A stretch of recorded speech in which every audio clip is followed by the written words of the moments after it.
Welcome to my pre-rank for the first 60 for potential clients eligible for the 2023 NHL Draft. This is my ranking after very early top 26 and preseason top 32. This will be followed by the U18 World Championship, followed by the top 32 and the mid-season 64 of the top 100. Advertisement. The 2023 class is shaping up to be a special model.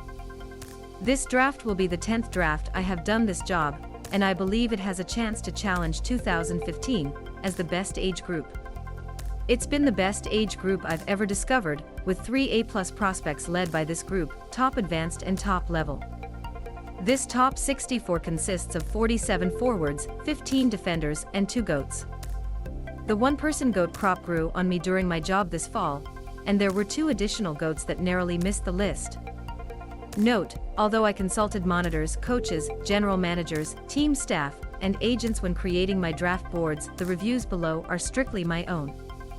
1. Connor Bedard, C. Regina Pats, 5'10".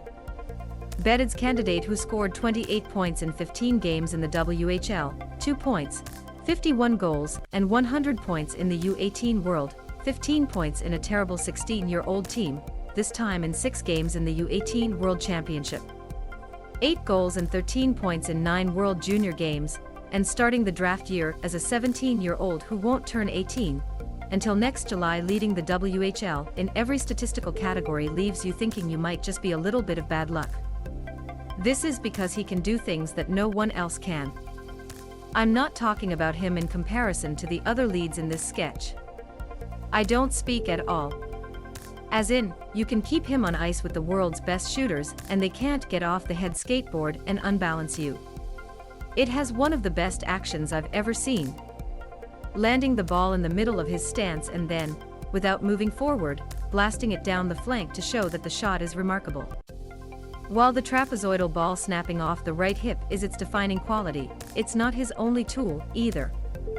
In fact, this is not even the only element that has its own arsenal. Its release is lightning fast. Accurate results are obtained from hard angles. There are little delays and launderers that he uses to create separation and get to his points.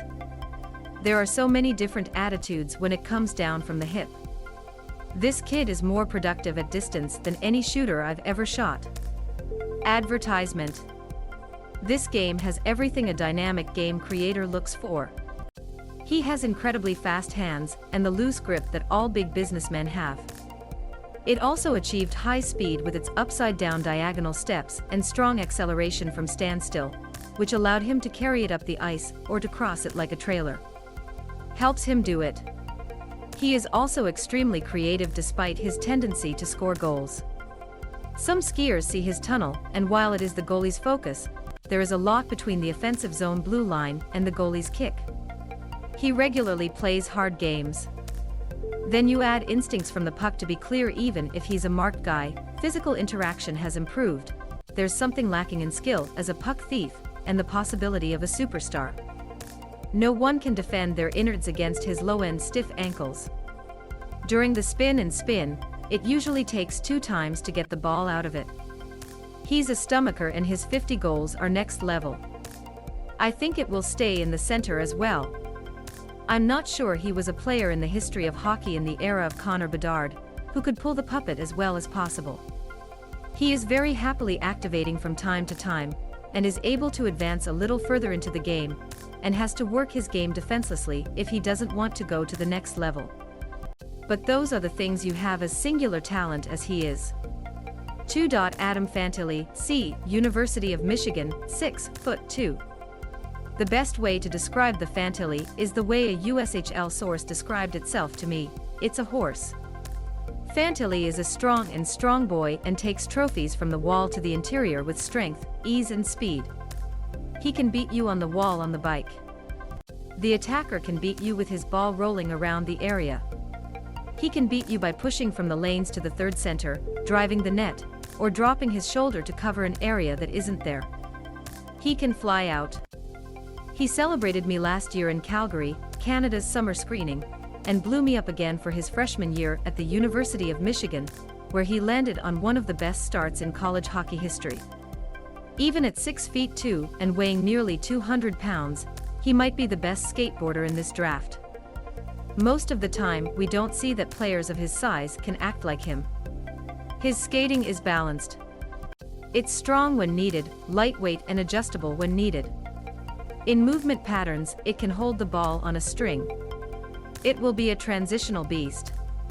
Above all, his physique is strong in the prone circle. He can score consistently with his mid-range low-hit wrist, can keep the ball and shadow in and out of range, has a dangerous twist and pull wrist, and is comfortable in traffic. When the game comes out, it can take over the game completely. With the Wolverines at the beginning of his career at the university, he brought with him this dedication and strength surrounded by talent. There is a game that is causing frustration at lower levels than me and the others. He will play in the NHL next year and be successful from the jump.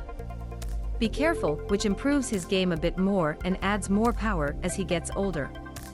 Matvei Michkov has star talent in A-class vehicles and spades across the board.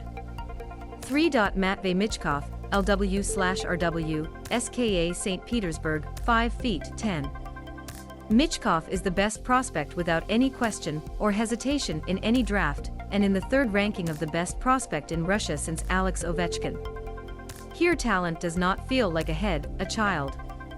Second, his statistical profile on this point remains more impressive even after Fantilli's eichel-chasing started last year. But the uncertainty about Michkov's position and Russia's invasion of Ukraine, and his contract with the SKA in the KHL makes it very difficult to justify the motto and potentially moving him in place of Fantilli. And